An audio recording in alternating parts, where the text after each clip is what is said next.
आज का हमारा टॉपिक है एक्सटर्नल मार्केटिंग एनवायरनमेंट में हम देख रहे हैं कि समष्टि या अप्रत्यक्ष साधारण वातावरण के अंतर्गत विभिन्न प्रकार के पॉइंट्स हमने देखे हैं।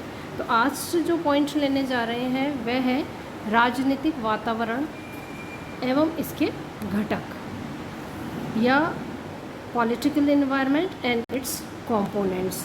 जब भी हम पॉलिटिकल एनवायरनमेंट की बात करते हैं तो उसमें देश का पॉलिटिकल एनवायरनमेंट विभिन्न प्रकार की विपणन क्रियाओं को कैसे प्रभावित करता है, इसके बारे में हम देखेंगे। तो व्यावसायिक संस्था की क्रियाओं को प्रभावित करने के लिए भी पॉलिटिकल एनवायरनमेंट और उसके जो कंपोनेंट्स होते हैं बहुत बड़ा रोल प्ले करते हैं।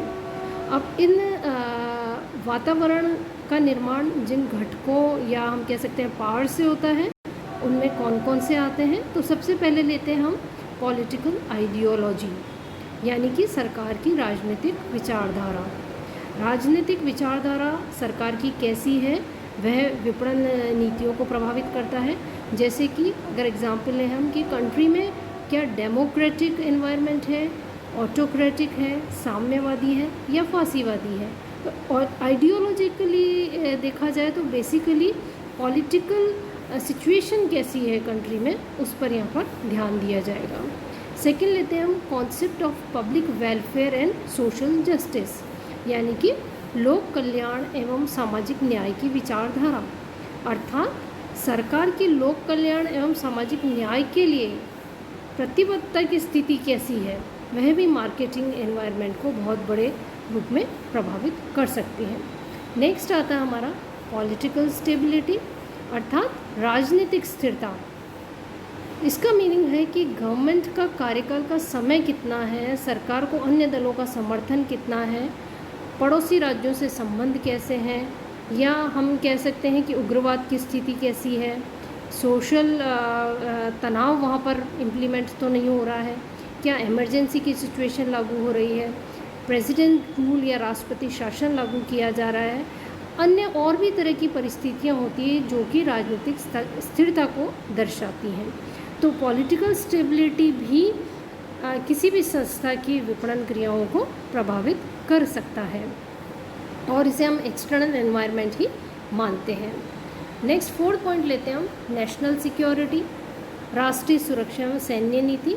अर्थात सेना की क्षमता और सैन्य नीति, अन्य राष्ट्रों से संबंध कैसे हैं देश के, सामरिक महत्व के उद्योगों की स्थिति कैसी है, सैनिक साथ समाज की उपलब्धता कैसी है। तो यह राष्ट्रीय सुरक्षा की ओर इंगित करता है और देखा जाए तो ये कहना उचित ही होगा कि सैन्य नीति के अकॉर्डिंग ही विपणन का कार्य किया जाएगा। नेक्स्ट आता है फॉरेन पॉलिसी। फॉरेन पॉलिसी अर्थात विदेश नीति। कैसी विदेश नीति है, क्या प्रशुल्क नीति है या स्टेबिलिटी वाली है, तटस्थता लिए वह गुट वाली नीति है, इस पर भी मार्केटिंग पर इसका प्रभाव पड़ेगा। नेक्स्ट आता है गवर्नमेंट पॉलिसीज़, अर्थात सरकार की उद्योग, व्यापार, वाणिज्य, import export, bank, insurance, capital market, nationalisation या प्राइवेटाइजेशन आदि की पॉलिसीज़ गवर्नमेंट पॉलिसीज़ के अंदर हम इंक्लूड कर सकते हैं। नेक्स्ट आता है हमारा कि ये तो थी हमारी सारी ऐसी पॉलिसीज़ जो कि पॉलिटिकल एनवायरनमेंट से इफ़ेक्टेड हो सकती है।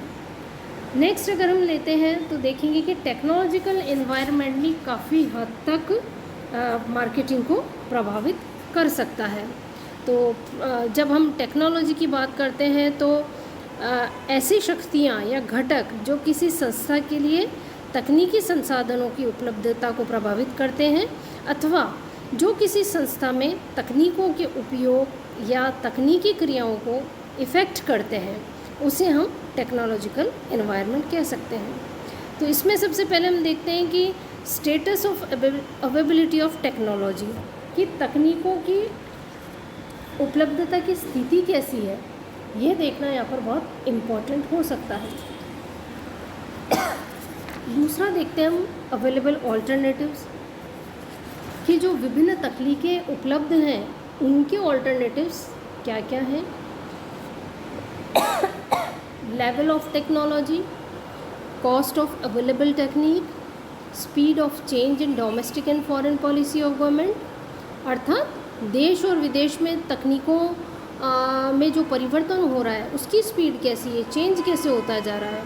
साथ ही साथ जो इंपोर्ट एक्सपोर्ट पॉलिसी है वो कैसे इफ़ेक्ट कर रही है टेक्नोलॉजिकल सिस्टम को, यह भी विपणन कार्य को प्रभावित करता है। और साथ ही साथ हम देखते हैं कि ऐसी कौन सी कैपेसिटी है जो कि उस टेक्नोलॉजी को यूज़ किया जा सके, तो उसके लिए भी विपणन कार्यक्रम पर इसका प्रभाव देखा जा सकता है। अब डे टू डे लाइफ में हम देखते हैं कि टेक्नोलॉजी में बहुत ज़्यादा परिवर्तन होता जा रहा है, और तकनीकी परिवर्तन क्यों होते जा रहे हैं उसके भी कई कारण हो सकते हैं।